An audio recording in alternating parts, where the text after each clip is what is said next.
No bill introductions, I guess. So,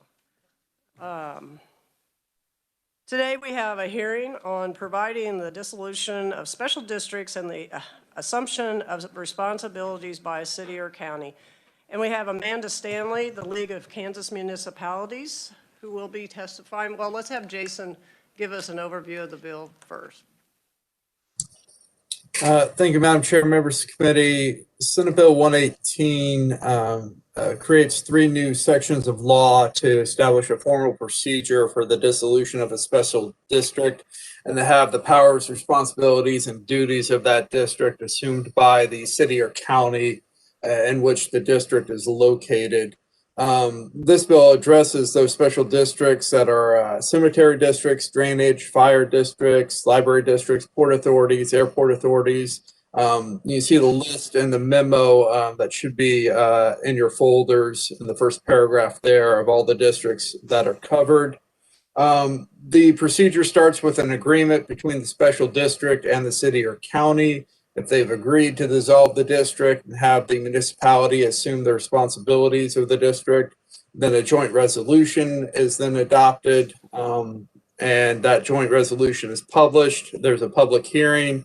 If the governing bodies still agree after the public hearing, then the city or county adopts a ordinance or resolution that formally dissolves the special district and assumes the powers, duties, and responsibilities of the district. And the district is dissolved on the effective date of that ordinance or resolution. Section 3 of the bill has some standard language when transferring powers and duties from one governmental entity to another. This includes assumption of ownership of all assets, documents, records, and liabilities of the entity being dissolved. The bill will go into effect on July 1st of this year if it is enacted, and I'd be happy to answer any questions. Thank you, Jason. Any questions for Jason? I don't see any. So we'll have our conferee on this bill as a proponent, Amanda Stanley, the League of Kansas Municipalities. Good morning. Good morning. Thank you so much, Madam Chairman, for allowing me to present testimony today in support of Senate Bill 118. Senate Bill 118 was originally introduced during the 2020 legislative session as House Bill 2510. Unfortunately, after passing the House 122-3 and passing the Senate 39-0, it was lost on the one-day veto session when it was gutted to put in a different bill at that point. This bill actually came about because in Kansas, we hear a lot about the need for grassroots consolidation and the number of local units of government. However, it is extremely difficult in Kansas for grassroots consolidation to actually occur. Under the current system, anytime a special district wants to consolidate, for the most part, it takes a special act of the legislature. So over the last couple of years, we've had bills from cities up here, such as the Pratt Airport Authority to consolidate the Pratt Airport Authority into the city of Pratt, the Atchison Watershed District to consolidate the watershed into the city of Atchison. And those are very time consuming. You guys are extremely busy as it is, let alone having to come up here every time a local community thinks it's in the best interest to decrease a layer of government. So in order to proactively look at ways to make this process easier, the League in 2019 started looking to see if other states had a uniform statute to allow special district consolidation. What we learned from the National Conference of State Legislatures is that no other state has addressed this issue to this point. So next we started to look at actual Kansas law to see if there were any starting points. And what we did find is that there were several statutes, such as the statute consolidating the Pratt Airport Authority into the city, that all use the same similar language. And so what you have in front of you is a natural evolution of current Kansas law to create what I really feel is a very innovative process to allow grassroots consolidation when it is in the local community's best interest. So I would like to emphasize this bill is voluntary. It takes a voluntary action of both the special district and the city or the county in order for this to occur. It requires public hearings so the citizens of the community can come and present their arguments pro and against the area. After the public hearing, it does require both governing bodies to agree that they do want to continue with this process. And then it requires an ordinance from the city to dissolve the special district. We do feel that this is an innovative concept which is needed under current Kansas law to allow this grassroots consolidation to occur. And I am happy to answer any and all questions. I will say that this bill started only for cities. I represent cities, and they were the ones that wanted this. However, last year, the Senate decided that it would be good to amend it to include counties into the process. So we did introduce it this year as the final version that passed the Senate 39-0 to include counties. I have checked with the Kansas Association of Counties, and they don't have any problems with being included in the bill. So we thought it would be simpler to introduce it the way that you guys passed it out last year. And with that, I'm happy to stand for any questions. Thank you, Amanda. So it passed both houses. It just, to go to conference, it needed to, make the adjustments. So it didn't make it through the conference committee process. Correct. It was the only bill that had passed both the House and the Senate. So on a one-day veto session, that was a pretty valuable shell. Who were the three people in the House? Any questions for Amanda? Senator Bowers. Thank you, Madam Chair. Amanda, you did a great job with your synopsis on this. It captured everything we did last year. Any questions I had in my mind, I think you did this very well and very thought out, and to know that we're innovative, that we'd be the first one to do this in the nation. I think that's exciting. So thank you for your work on this. No problem. We're pretty excited about it. This bill, I do believe you have testimony from the Kansas Chamber as well as the Kansas Feed and Grain. So we've tried to work with all the stakeholders to make sure that this is the best bill possible. Senator Warren. Thank you, Madam Chair. I want to echo what Senator Bowers said, and thank you and the other stakeholders who came together to bring this to the legislature. We do often hear that there's too much government, so when we can consolidate and have efficiencies in government, that's a good thing, and appreciate the innovation that was brought to the table here. So thank you very much. Thank you, Madam Chair. Any other questions for Amanda? So Amanda, the differences between the House and the Senate have been worked out in this bill. Correct. All right. Other questions? Anyone else would like to testify as proponent? Anyone like to testify as neutral? Anyone like to testify as no opponent? Seeing none, we'll close the hearing for Senate Bill 118. Committee, I know that we have been encouraged to put stuff on the consent calendar. I just would like to know the comfort level of the committee to do that. Don't see any objection. Senator Bowers? Well, are you ready for a motion, Madam Chair? I move we place Senate Bill 118 on the consent calendar. There's my motion. We have a motion, and I need a second, and then we're going to have discussion. Second by Senator Francisco. Discussion, Senator Warren. Yes, thank you, Madam Chair. Just want to make sure that though this might be placed on the consent calendar, it would be important to inform the body and the public about the innovation that we really are moving forward with here. And I would hate for that to get lost in the discussion. I think that's something that Kansas would be interested in hearing about, and making sure that we discuss how we're working to be more efficient in government.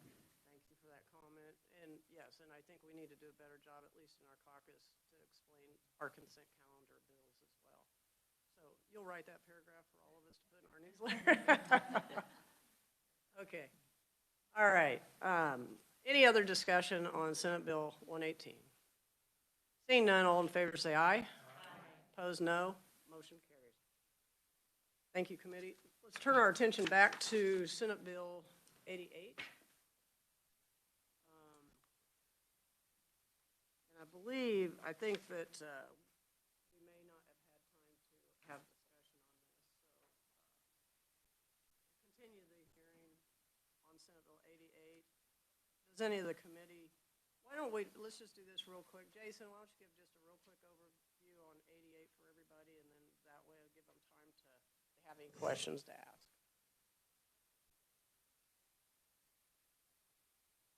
Can you hear me, Jason? You're on mute. I did not hear that last part. I'm sorry. Okay, would you just give a real brief overview on 88 again, so that if any of the committee members have questions, it'll kind of refresh their memory? Sure, Madam Chair, members of the committee. Senate Bill 88 was the bill that cleaned up the statutes providing for the vacation or exclusion of territory in the city. It was really a lot of rewriting and cleaning up some antiquated language in the bill in both 12-504 and 12-505 to make it clear what the procedure is for petitioning or having the governing body do it on their own initiative, and then the notice and the hearing for vacation and exclusion.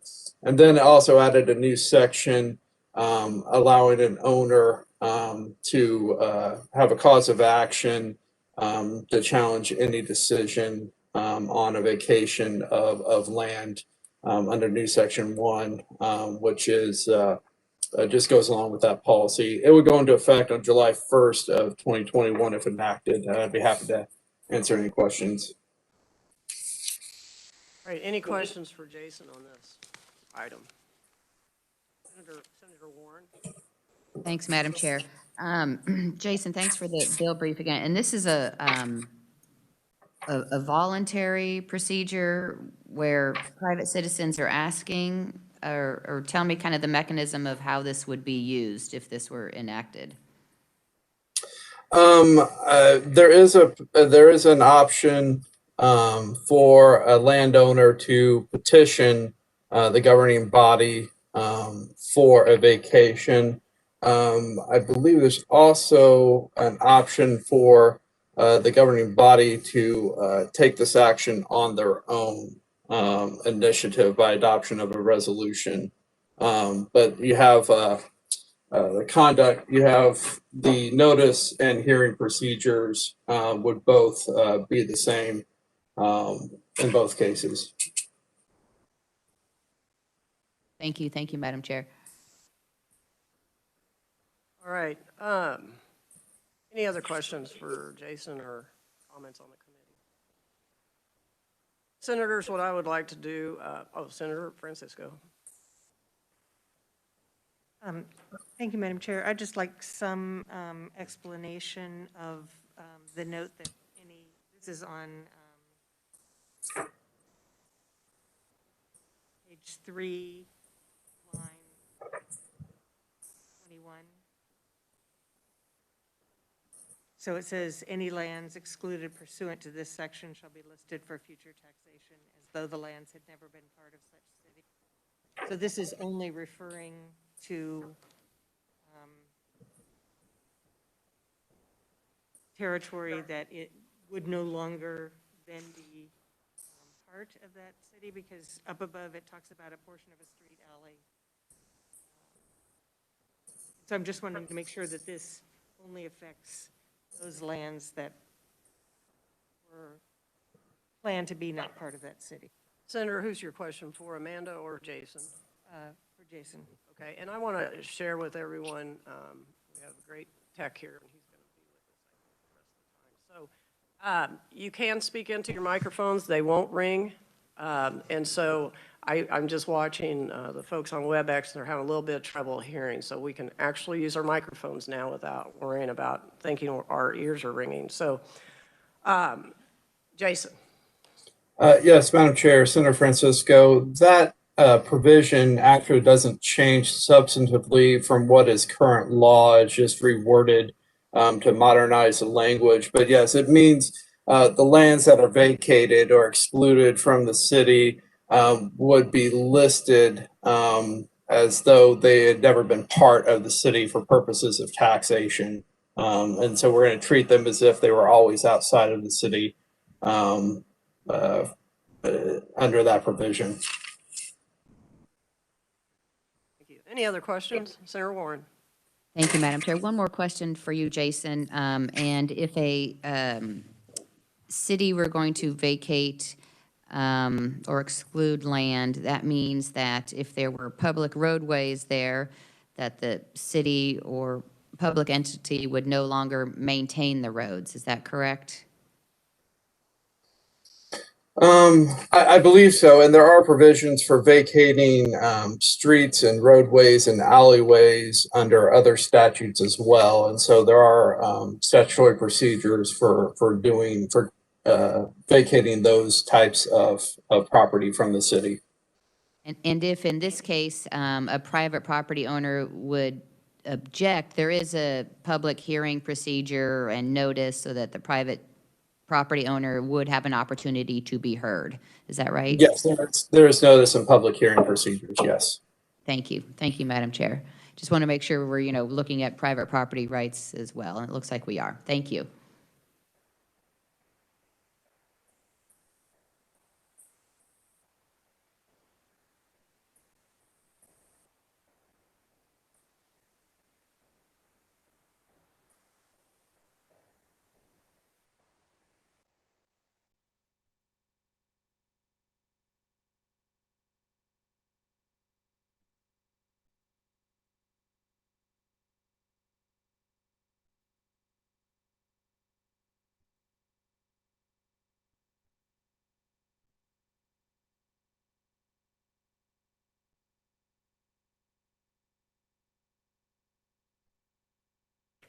Thank you, Madam Chair. I move that the committee recommend that Senate Bill number 88 be passed out favorably.